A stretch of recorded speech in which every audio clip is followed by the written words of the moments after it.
Hey, hello. If you're new here, my name is Rain. If you're not new here, welcome back. I really appreciate it. Before we get into the video, I would really appreciate it if you have the time, if you could watch it all the way through.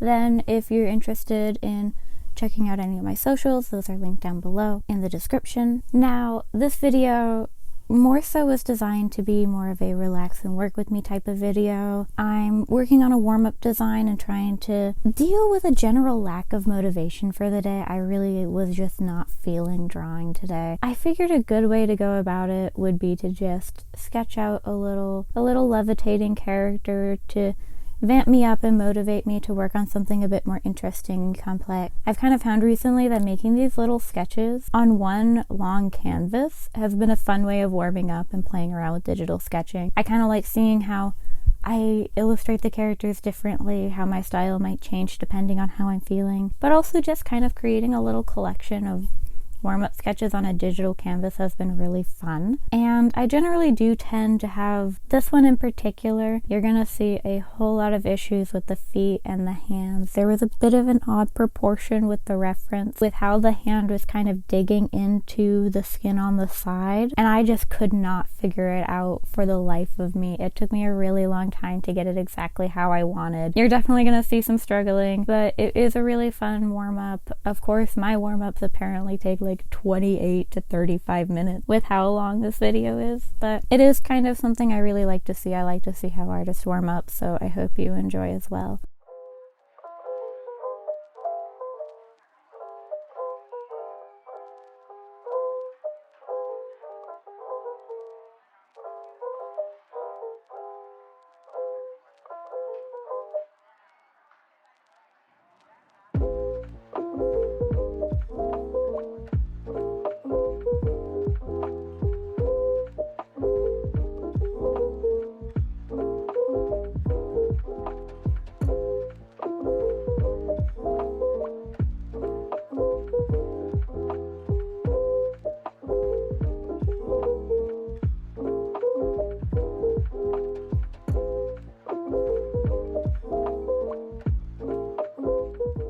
I've kind of noticed with my art and my character designs, I have this odd infatuation with levitating and floating characters, and I kind of always circle back to wanting to illustrate one, draw one. I've done one for a huge college multi-week project before. Did it look good? No. But I've kind of noticed that I have a really hard time finding references that really help me understand and articulate the kind of relaxed floating feeling that I want to get. So that is something that I really wanted to focus on for my warm-up sketch, trying to create a relaxed character. Did I succeed? That is for you to decide. You can tell me down below if I succeeded in that mission. However, I do feel like she's a little bit stiffer than I originally wanted, but I do think I'm getting closer to my goal as far as studying the way that the body tends to fall when it's relaxed and trying to apply that to a levitated state. I think my issue more so is that I've been strongly relying on references where people are balancing in rather stiff positions or hard to maintain positions, and so they're generally not as relaxed as I would like them to be, and I'm not really accounting for that when I'm going through the process of illustrating the character the way I kind of want it to end up, really.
since this video was intended to be a little bit more relaxed and maybe a bit more of a kind of update how we're doing kind of video, I did want to more effectively articulate a point from my last video. My video titled, "Is Fan Art Always Okay?" I believe that's what I'm going with. I'm working on this audio recording before that's gone up. It's still in the editing phase, so I'm not entirely sure what I've titled it, but I will make sure to put it in the card for if anybody's interested in watching it.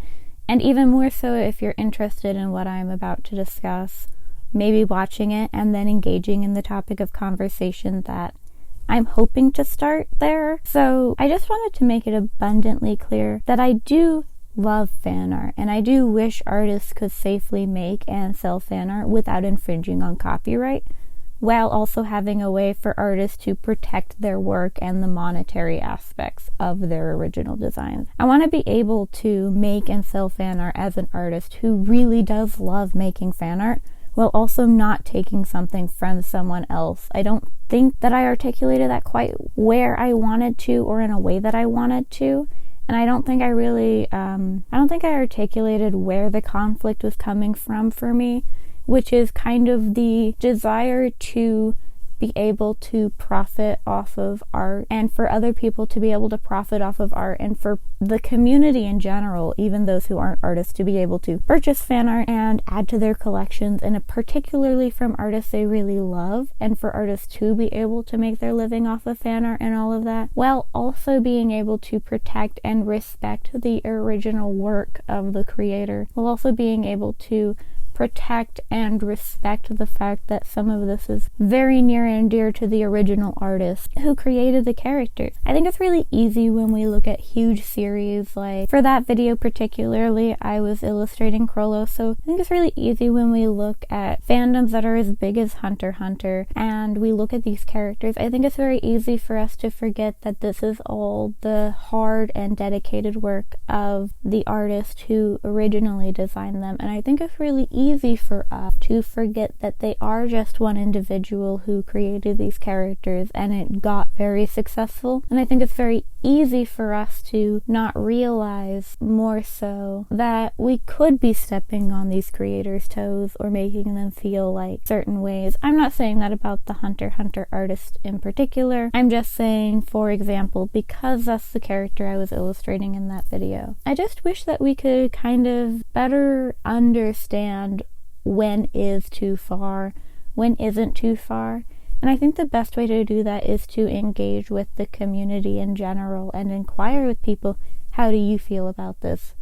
Do you feel good about it? Do you feel icky about it? Where do you stand on the creation of fan art, the purchasing of fan art, the sale of fan art? And I also just don't really get to interact with a lot of artists in general that don't draw fan art, and so I am kind of, in a sense, also hoping to open up the floor more so for artists who don't do fan art at all and inquire, how do you feel about it, and then do you have a different stance? Because obviously, while it's not a bad thing, artists who illustrate fan art, create fan art, are going to have a bit more of a bias than those who don't, in favor of the creation of fan art. And so I do really want to open the floor up for that particular demographic to provide their thoughts for me, because I don't actually know too many artists who don't do any fan art at all who engage with me personally on the platforms that I am really present on, which is mostly Instagram, to be fair. So I did want to clarify that a little bit and elaborate a tiny bit further, because I don't feel like I had enough time with how long the video I was working with is, and I also just don't tend to articulate myself quite as well the first time around, which is going to be something I have to work on for the sake of creating a YouTube channel and creating an audience here. I probably would benefit more from streaming so that I can continuously come back to the same topic without people feeling like I'm only producing videos about the exact same thing. We'll definitely see if that's an opportunity in the future for sure. Let me know what you think either down below or on that video. It'll be linked in the card. It's also just the video that got published directly before this one, so I do look forward to hearing any of your thoughts and opinions on the matter.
on a more community-focused note, I do kind of want to discuss a little bit how much more rewarding being on YouTube has been so far than Instagram. I've been on Instagram, I think, as I mentioned in my first video, for about 5 years, since November of 2018.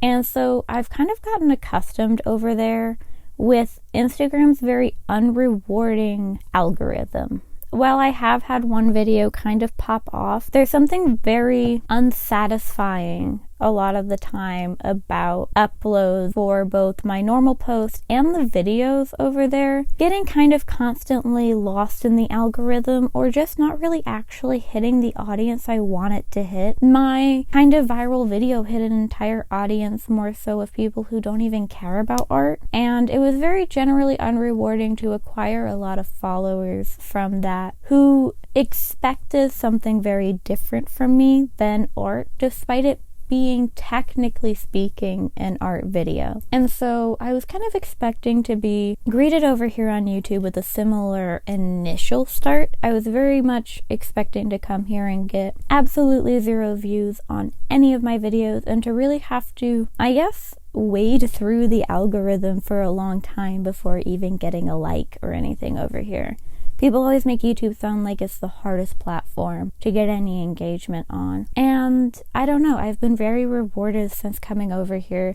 I know my views aren't anything that people who come to YouTube really crave, I guess you could say, but I also only really actually came over here to engage in the type of content that I prefer to consume, which is long form content, which isn't wanted over on Instagram. I came here for long form content. I came here to host discussions. I came here to show my entire art process, which I hope you're enjoying. I only cut out the points where I sat still for 3 minutes. I probably just walked away from my device. I do hope you enjoy my full process of sketching and going through all the motions. But I kind of expected when coming to YouTube a very similar startup situation to my entire 5-year existence on Instagram, which is just generally feeling undervalued or very unwanted because the algorithm is hard to connect with the audience you're really wanting to connect with. So I've been really pleasantly surprised since coming over here to find that people are liking the content that I've made. Not only my long form videos, but also the shorts that I've been posting. I feel very rewarded, and it's very exciting to get views from people who are actually seeking out this type of content and to be hitting the type of people who I want to be hitting, which is, I guess hitting is a poor way of articulating that, but I'm getting seen by people who actually want to view my type of content, rather than having to rely on particular audios and stuff and hope that someone who's into art comes my way. I've been very rewarded over here, and I'm very appreciative of everybody who watches my long form content and my shorter form content over here. And I very much appreciate everybody who takes the time out of their day to join me in my corner of the internet and watch my content. If you're this far, probably all the way through, this is more near the end of the video, but also just even a little bit of my content, to listen to me talk, to engage with my discussions, if at all. I just wanted to say thank you, because this has been very special feeling. I very much am really happy about how this is going so far, and being able to be found by the right type of people, or people who enjoy watching art content. So thank you. I really do appreciate it so much, and I'm very much appreciative of you sticking around and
in the video, I mentioned kind of really struggling with designing floating characters, or more so just illustrating levitation, kind of relaxed stuff in general.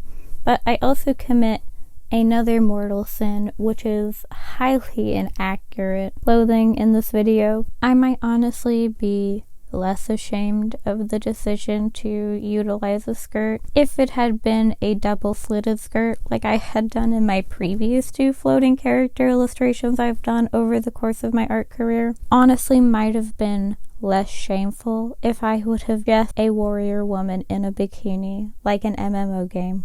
Really, honestly, who floats in a skirt? Apparently my characters do. It's the only thing that comes to mind when I think of floating. Oh no! Actually, I have 3 floating characters wearing skirts now that I think about it. Deterioration is also wearing a skirt. So, yeah, I guess this is my artist trait, just being really nonsensical exclusively about attire for floating characters. No logic at all. 0 brain cells applied to the illustration. Genuinely, why did I think this was a good idea? Now 4 times in a row. Honestly, maybe I should redraw my previous 2 old characters, add to the cult. I really just wasn't thinking about the logistic of floating, and I just really wanted to draw a loose hanging skirt, and I totally spaced that is the most impractical attire for floating when doing this. It was really early in the morning at the time, but yeah, so the skirt, bad idea. I will probably try and redesign, not necessarily this sketch, but if I decide that I want to work on a similar variation of this character, or really like think her through and add her to my mythos, my collection of abandoned OCs, I will be thinking through her outfit more effectively. I already do have some clothing design ideas. I'm kind of hoping to make a video where I go over some outfits for her as a floating character, as somebody who very much got different bits at eye level and thus need to be thought about more practically than floating in a skirt. I am really excited for that. I just don't really know if I want to color it. I've never actually done a full character design page before digitally, and so I kind of want to look into it a little bit, see how other people approach it, because I've never actually taken the time to really do a proper character spread, turnaround, or any of that. So while I do want to acquire the skill, I am going to take a lot of time to practice it a little bit beforehand, or really work on the compositional sketches before I sit down and really get to it. So it might take me a while to get to the video, because I did just start another piece that I'm really excited about, and I have to finish Deterioration.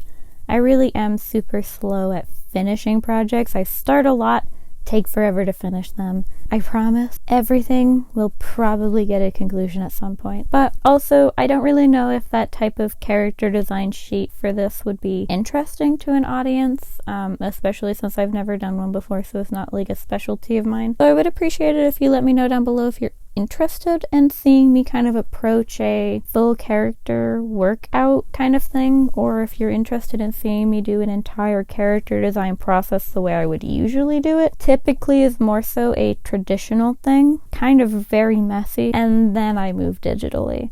So let me know if you're interested in that process, or if you're interested in engaging with this character, maybe in a further sense. I'd love to know. Drop it down below if you're interested, or if you're not interested, tell me that it's boring. I don't care. Go for it. In retrospect, now kind of nearing the end of this little sketch, I do think that this could honestly be the redraw of my first ever floating girl character. At least she's wearing a crop top this time instead of a bikini top. I will definitely be showing that original illustration in my video I plan to do in August. All of the art that I've done for college so far, because I will be entering my senior year of university in the fall, and I want to make a video of my first 3 years of art at college and talk about my art journey throughout college, especially because I wasn't originally an art major at all, and really kind of explore it. So if you're interested in that, definitely look out for August. It'll probably be the 3rd week of August, because I'm pretty sure my term will be starting the 4th week just for introduction posts and all that. If you're interested at all, I really do recommend subscribing and sticking around for that. I do think it's going to be really, really fun because I have had a wild art improvement journey, and I have a lot of art drama related to art classes in college and like really bad teaching and book recommendations to teach you in place of bad teachers. I do believe at least 2 of my art teachers were just absolutely horrible at their jobs. So if you want some drama, if you want some book rec, stick around for August. It's going to be a time and probably a very cathartic and long video because I have been wanting to rant about this to somebody for one of these classes like 2 years now. So it's going to be a time.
If you made it all the way to the end of this video, which if you're hearing this you have, thank you so much. I really appreciate you sticking all the way through. I know this was a bit of a longer video. I really appreciate you taking the time out of your day to interact with me and my little space on the internet.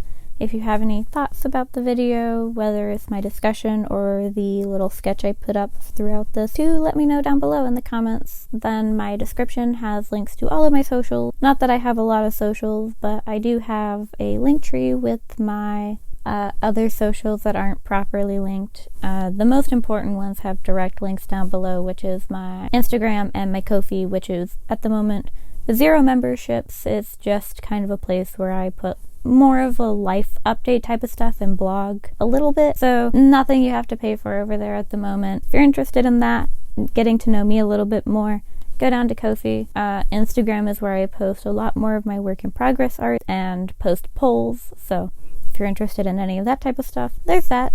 Otherwise, I hope you have a wonderful rest of your day or night, whatever you're doing, wherever you are. I do hope you have a wonderful rest of your day. And thank you. Bye.